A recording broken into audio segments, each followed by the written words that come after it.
Hey folks, it's dark out here. Well, at least for you guys it is anyways. But sun will be up here soon. We're gonna hit the road. We're gonna go tour some Vinegar works. So come along for the ride. I'll show you what's gonna happen.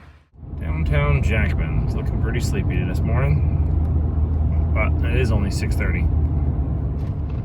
So we're headed for West McCoy Vinegar Works. It's down in Brunswick, Maine, and they're making maple syrup with vinegar. So they're taking our maple syrup. They've been doing this for a couple years now, and making it into maple vinegar. So we're gonna go talk to Brad, the owner and operator, and I'm sure Brad's a man of many hats, just like we all are in our small businesses. But he's gonna give us a tour, show us how this syrup is going to get turned into vinegar. We actually got some syrup for him in the back here. So, and yeah, and I know he makes other vinegars. They specialize in, well, specialty vinegars. I think he's got, I don't know, 5 or 6 of them total, maybe more. We'll ask him. We'll go find out. So it'd be pretty cool. So come along for the ride.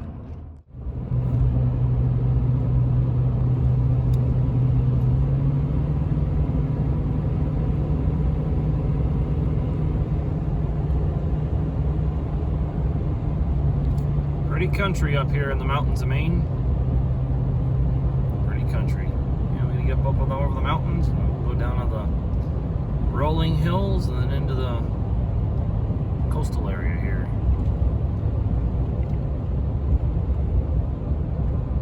For the GPS, we should be there in about 3 hours. Tell you what, folks, that view never gets old. It is just gorgeous. Out over Yaddy Lake and all its islands, far over to the Canadian border up there.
Here we are.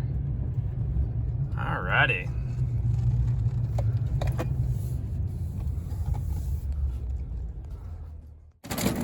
Alright, so we're following Brad into this workshop here. Look at the door. Sure, that's a back of the right. With a fresh batch of syrup here. And then he's gonna walk us through the vinegar process. Closed? Yep, that closed. Cool. We'll go head into the fermentation room. This is where all the excitement happens. Hey, I got the door.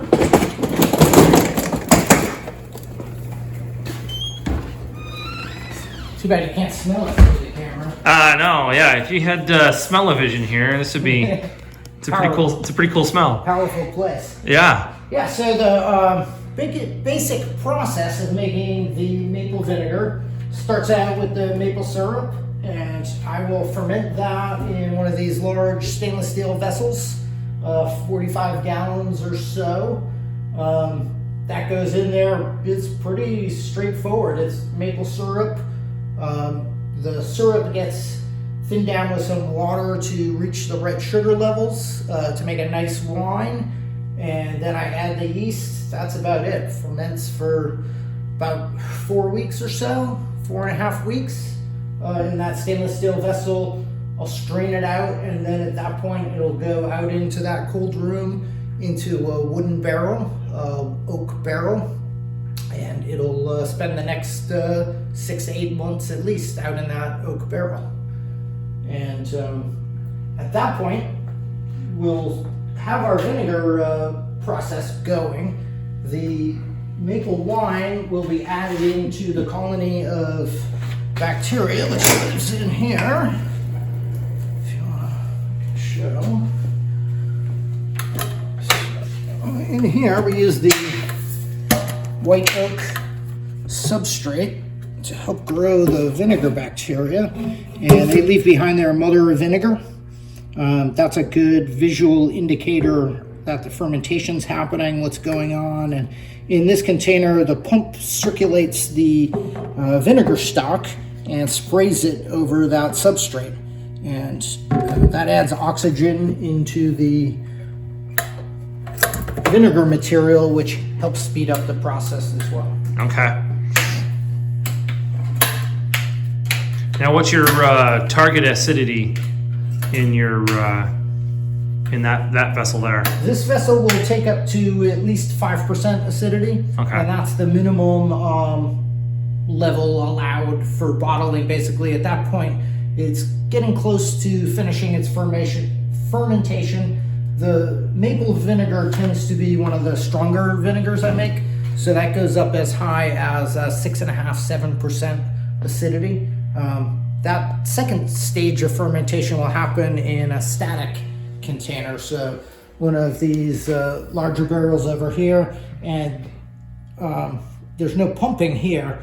These stay still and warm, and about monthly I'll check these to make sure they're at the right acidity levels. Okay. And also to pull off any mothers of vinegar. And I have a mother of vinegar here that we can look at. Well, that'll be pretty cool. Yeah. And This is one of the ways that I check in on the vinegar fermentations to make sure everything's happening at the right pace and things are at the right ratios. Okay. So I have these smaller containers of vinegar, and they have a good ratio of surface area to volume. And so it ferments in here, and then once a month or so, I'll do this little process where we're gonna strain out the vinegar mother. Oh yes, oh yeah. Oh yeah, there it is. It's a nice healthy one. There we go. Just takes a little nudge.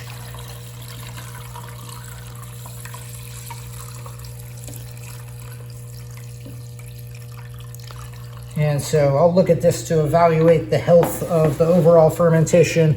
I want to see a nice well-formed mother. There's no odd colors or anything. I can see here on the oak cubes, the white oak cubes, that there's a nice mother developing there as well. So Okay. everything I see here looks good.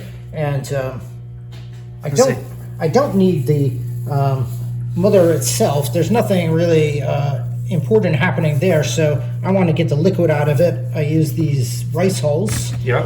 And we'll just add a little bit of rice hulls in there, and I'll squeeze it.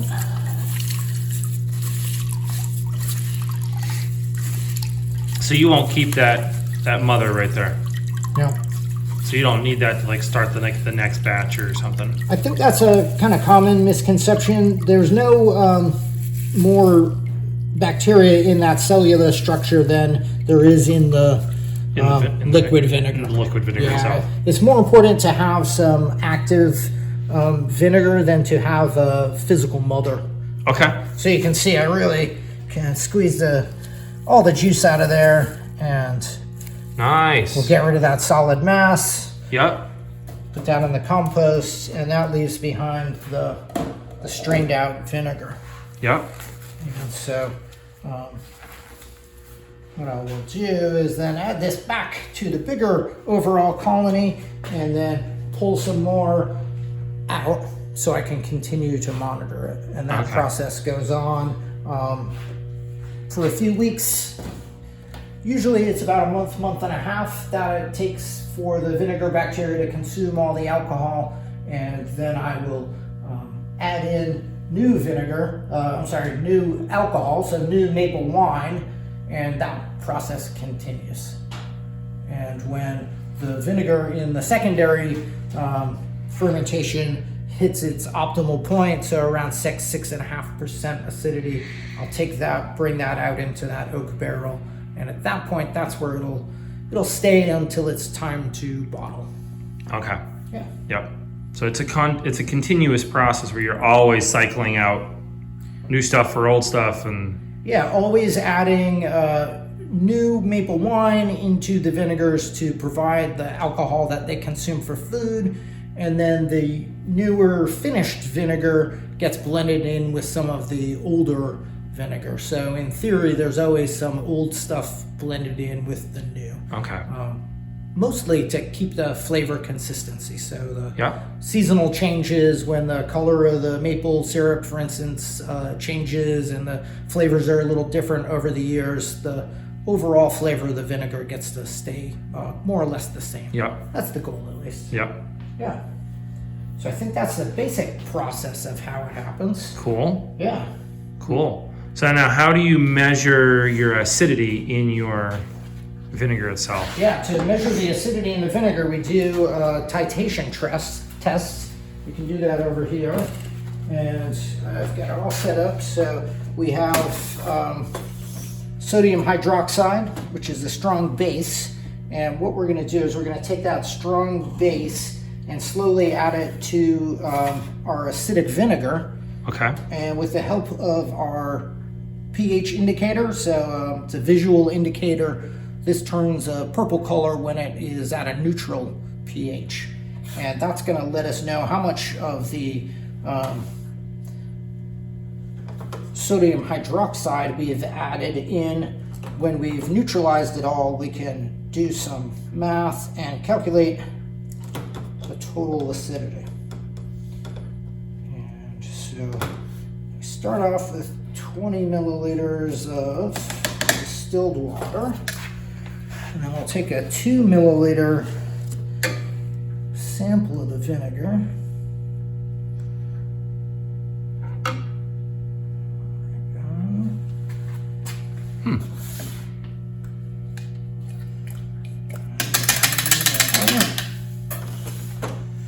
And then 2 drops of our indicator.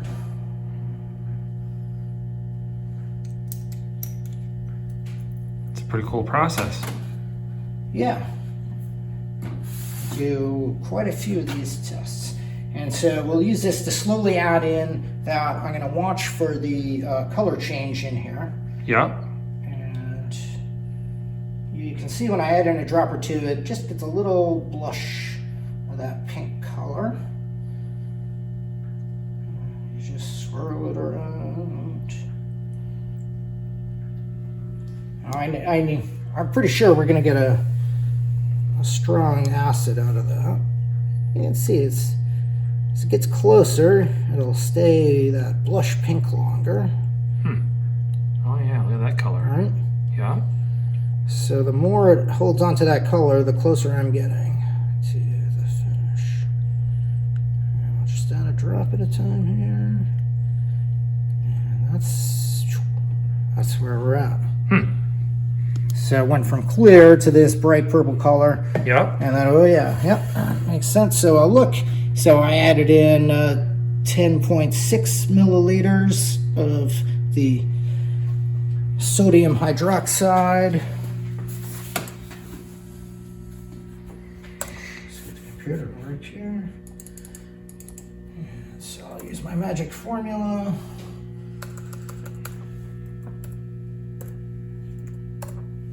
And so that tells me, yep, just what I thought, 6.36% acetic acid. Wow. So, yeah, this vinegar is nice and strong. It's mostly completed its fermentation process, so this would be okay to bottle. Yep. At 6.6%, I would do a little bit more math, and I'd add in a small amount of distilled water to that to get it to a consistent level of 5.5% acidity. Okay. Well, it's got a nice color to it too. Yeah, it's got a great color.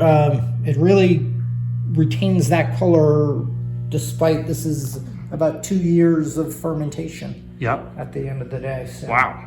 Yeah, and it really this one smells great.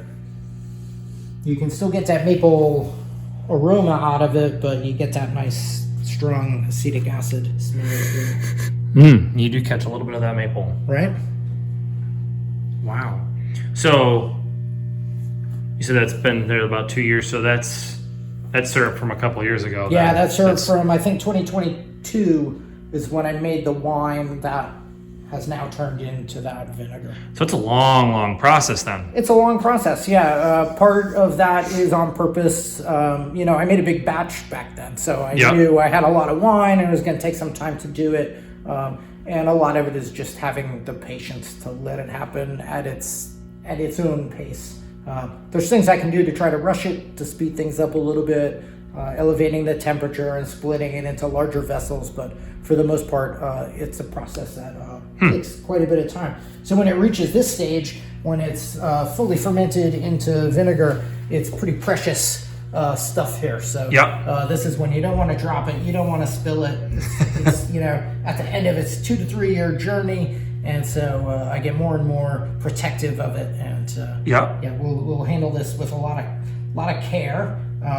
And if you want, we can go and check out those wood barrels that I talked about that we put the wine and the vinegar in. Yeah, it'd be kind of interesting to see that. Cool. Let me get a few materials together.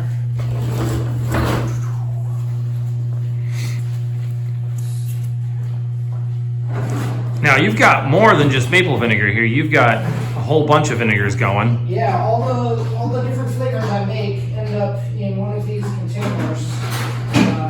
The same process happens in all of them. Alcohol's added in as the fermentation happens. Yep.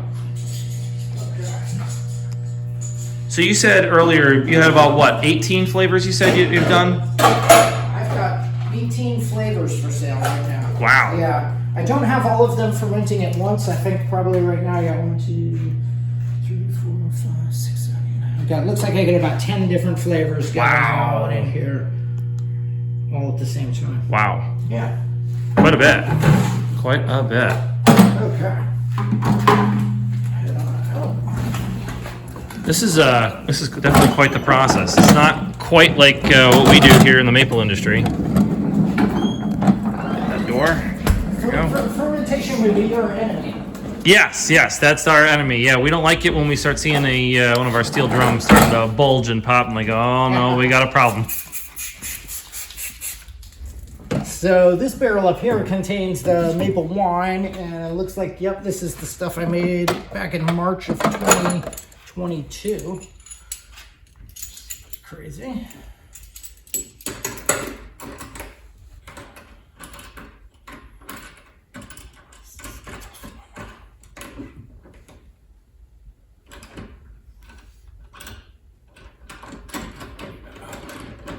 Now, when you get to the vinegar part, do you ever just taste a sample of it to say, okay, yeah, it's about right? And I do use my sense of taste and smell. I think the smell has become more reliable these days. Yeah. I can smell a high vinegar content better than I can taste the differences. Okay. Yep. Yeah, but there's a lot of testing and tasting going on. There will be times where my data kind of disagrees with my senses. And, okay. That's when it gets real interesting. Yeah. Reach that. I can't. Oh, we'll get some of this out of here. You can see it's a pretty... Yeah, it's got a nice strong color to it. Right? Yeah. How would you grade that as maple syrup? So with maple syrup, we've got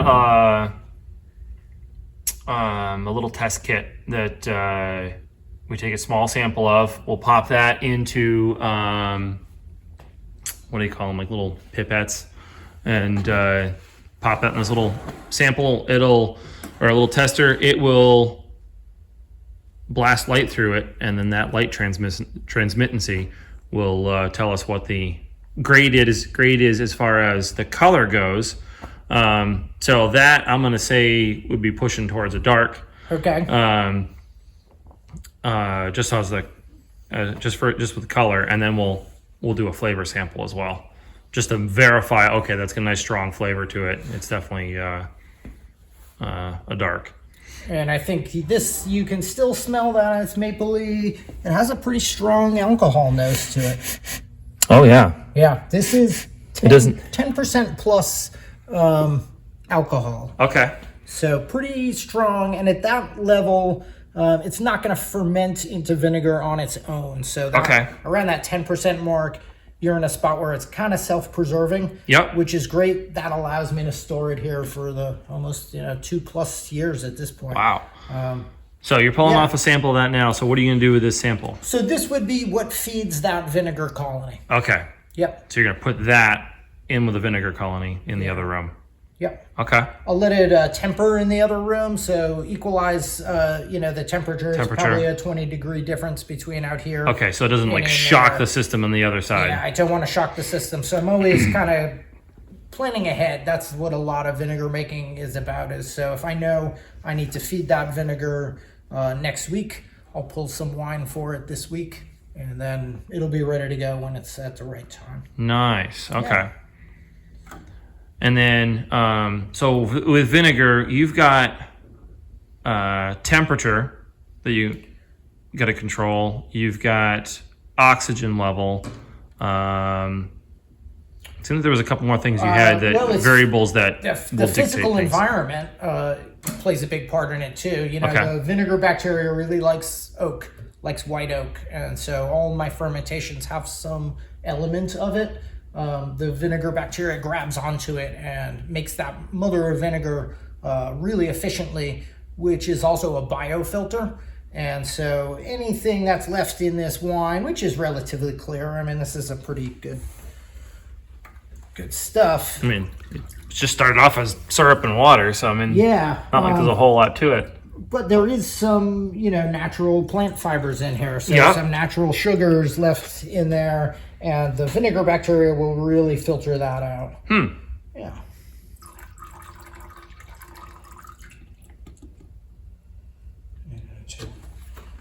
So I can get let me go get another container. And we can get a sample of the wine.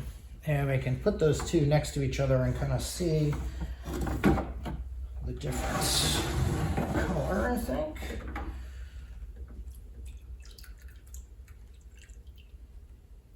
It takes a bit to get it out of that tube. Yeah. And again, this is all precious stuff. So and you don't want to waste any drop.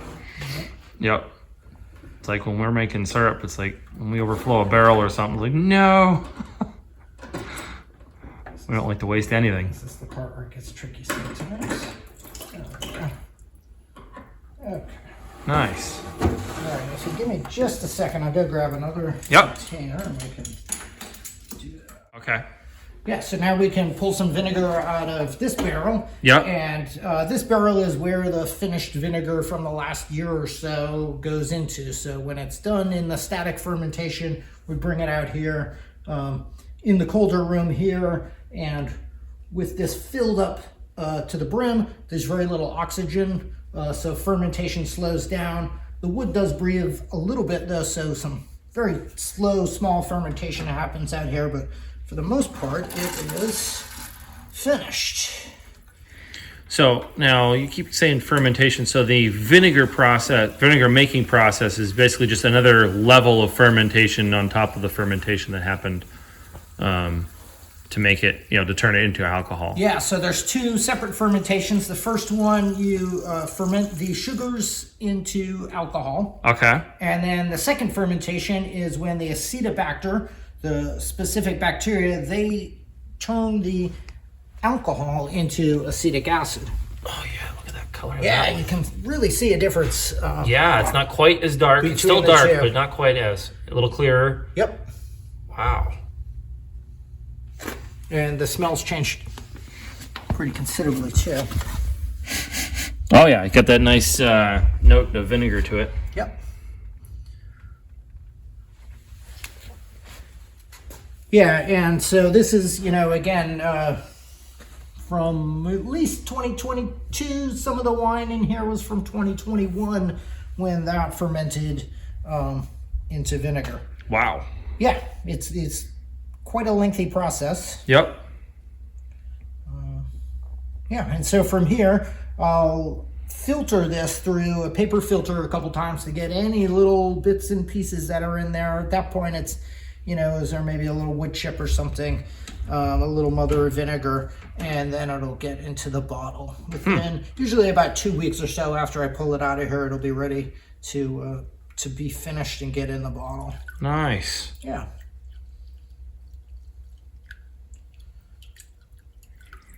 Okay.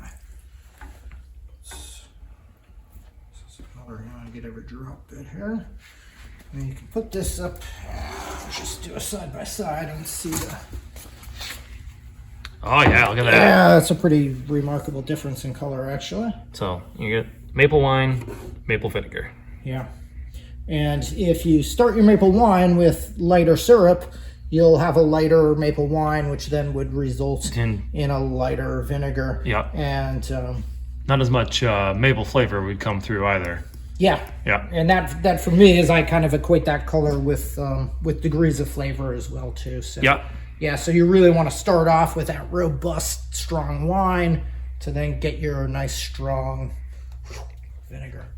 And this again should be around 6% acidity. So okay, I'll give that a little dilution with some distilled vinegar to get it just right in the bottles. And it'll spend usually 3 weeks or so in the bottles. I'll let it rest before I label it, and then once we get it in the bottles and labeled, it comes out to the warehouse here where it just kind of relaxes for a while. And there we go, finished product. And there's the finished product. So you get a little bit of a progression here from the wine to the vinegar and then to the finished maple. To the finished bottle. Yep. And depending on the year, that could be a 2-year plus process. Yep. Yeah. Yep. So you're getting, out of the 10 gallons of syrup, you're getting roughly 40, 45 gallons of finished product, roughly. Very roughly. Yeah, yes. Very roughly. Because, I mean, like anything, you're going to have a little bit of loss along the way. There's some loss, not counting the little bit I spill. Every time you transfer, you leave a tiny bit behind on the bottom. Yep. And out here in this room, it's relatively dry. So those wood barrels, you're going to lose a gallon or two a year of just through evaporation through the wood. Yep. Yeah. So I'm constantly topping off the barrels up here to keep them full and doing their thing. Yeah. Wow. Yeah. Wow. Well, this is definitely quite the process.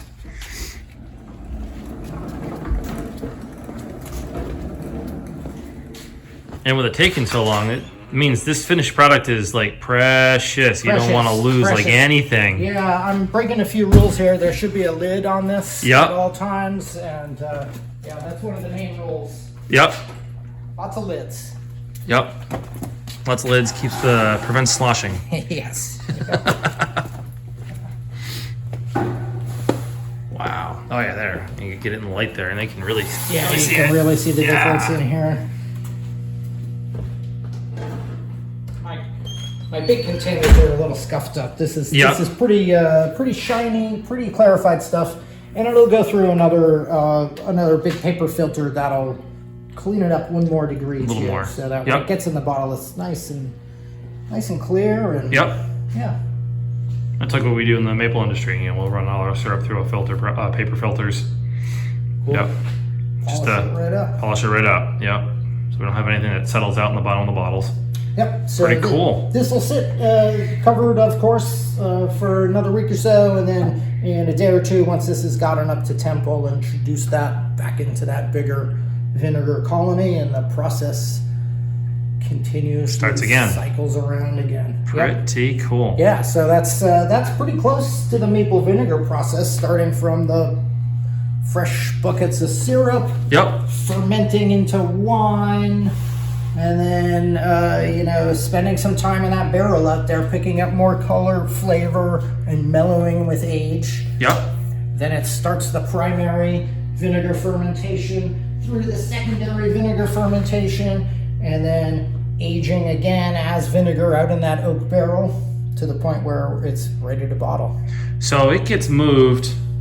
Oh boy, you move it quite a bit. So it's coming from the maple wine vat to the maple vinegar vat I'll go to the maple wine barrel first. Oh, to the barrel. So this is going to go from the vat to the barrel in the other room. Usually with an intermediate stage. Okay.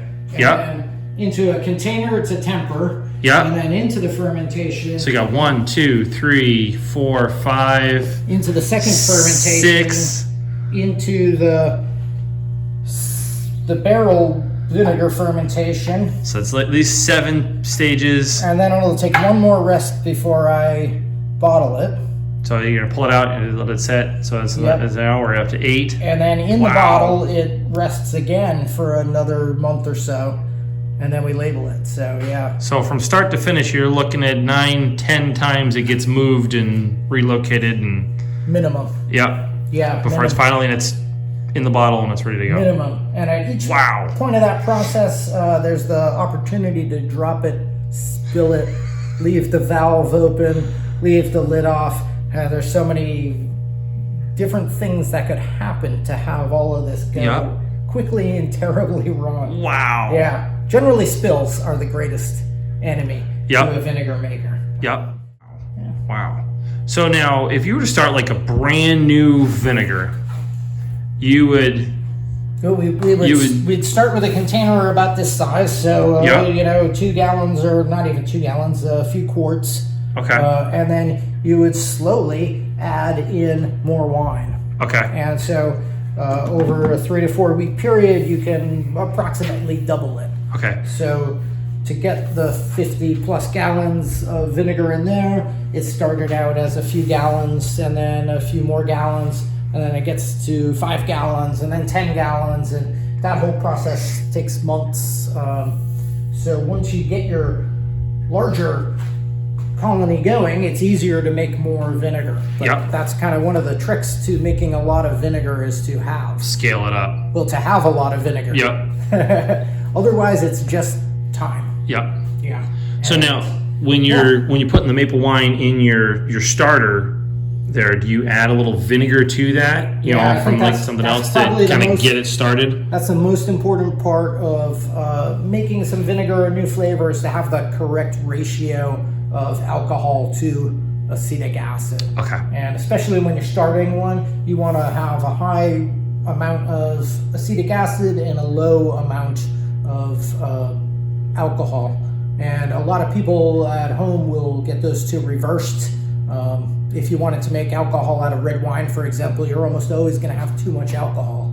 So you want to add in some red wine vinegar with the alcohol. Okay. And that's really the way to get it started. And so that's one of the real challenges on a commercial scale, to make enough vinegar to be able to sell a lot of it, is you have to have a big enough volume so that when you pull out your vinegar to bottle, you're not going to reduce that ratio and get it into a point where the process slows down. Yeah.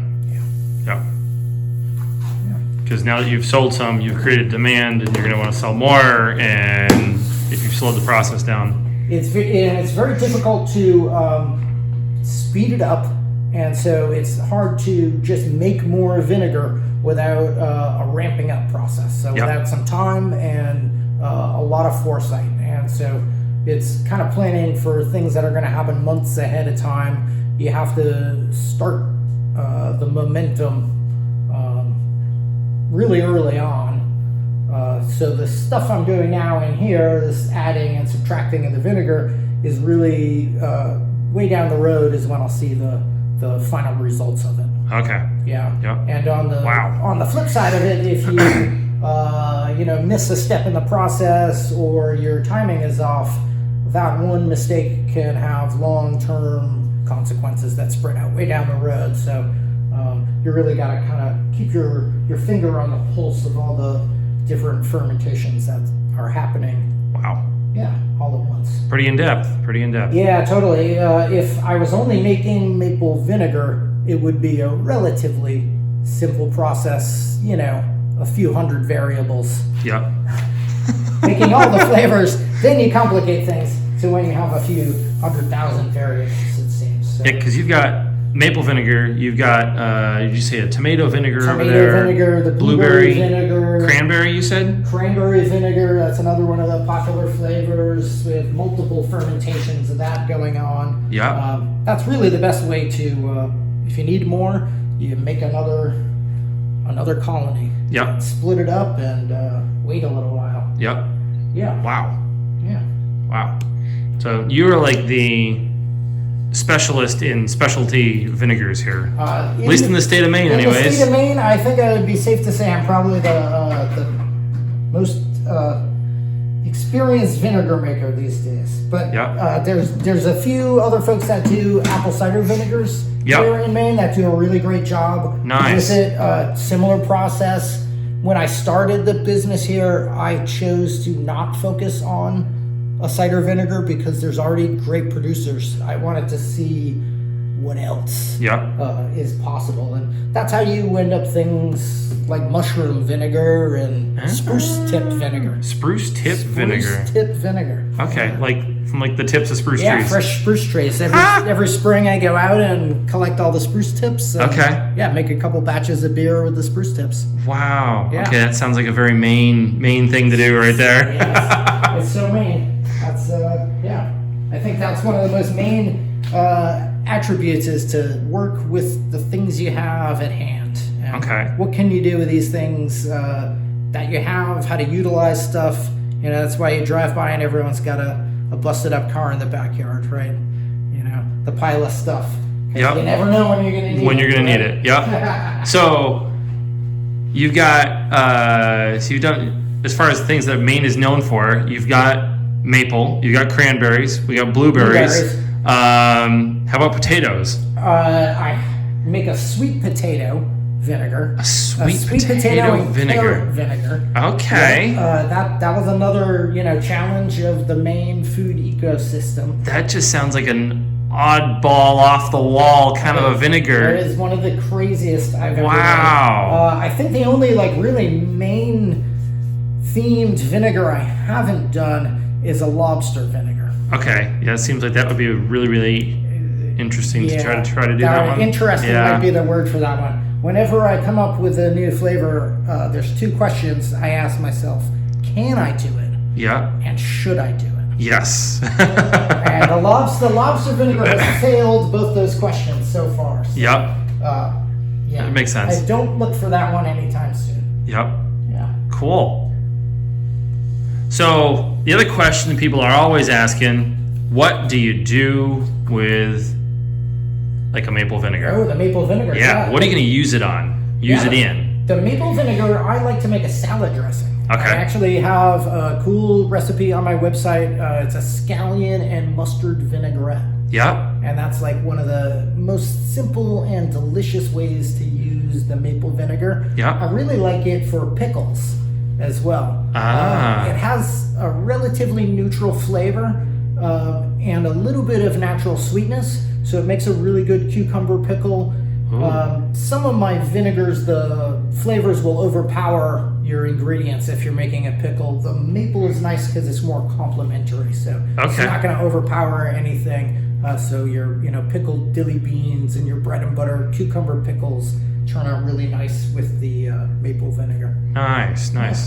I've used it in some barbecue sauces. As well. That's another great use for it. Yeah. Wow.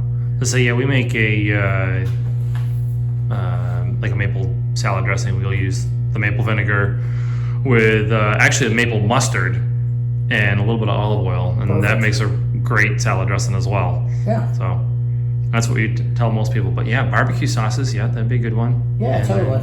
Yep. And then pickles. I didn't think about pickling with that. I always think, just use something that's big batch, for making pickles. But the maple vinegar making pickles, I'm gonna have to experiment this with at home. Pickled carrots, especially. So Ooh, I'll use a grater and I'll grate the carrots. Yeah. And then use the maple to pickle those. And it's got a nice, real nice flavor, nice and tart. I put them on my sandwiches, my tacos. Okay. Yeah. Nice. Yeah.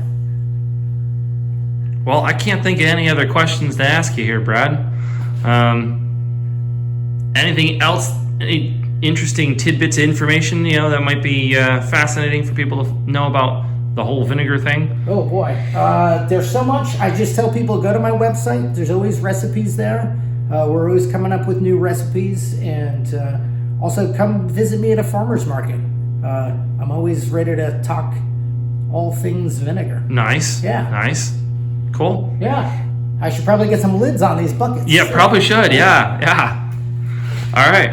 Well, cool. Yeah, thanks for stopping in. Yeah, well, thank you for having us there, and we'll see you at some point here. Sounds good. Yep. I'm looking forward to coming and visiting the maple syrup. Yeah, that'd be great. That'll be a fun one. See the start. I know the maple syrup at this point, but I'd like to see it from the beginning as well. So. Yeah, we'll have to get you up and get you some video for your YouTube channel. Perfect. Yep. Sounds good. Which I will link to, and I'll put a link to your website in the description as well. Awesome. Yep. Cool. Thank you, Brad. Thank you. Wow, my brain's like on information like overload. That was just so much information on that, but that's been pretty cool. So once again, if you like the content, please like and subscribe and hit that like button on down there on the video, and I'll try to get more of these kind of things posted. There's a few other places we can go do, and yeah, wowzers. Yeah, it's a pretty cool process. Yeah, so finally got nice to actually get to see meet Brad in person, and yeah, share this with you guys.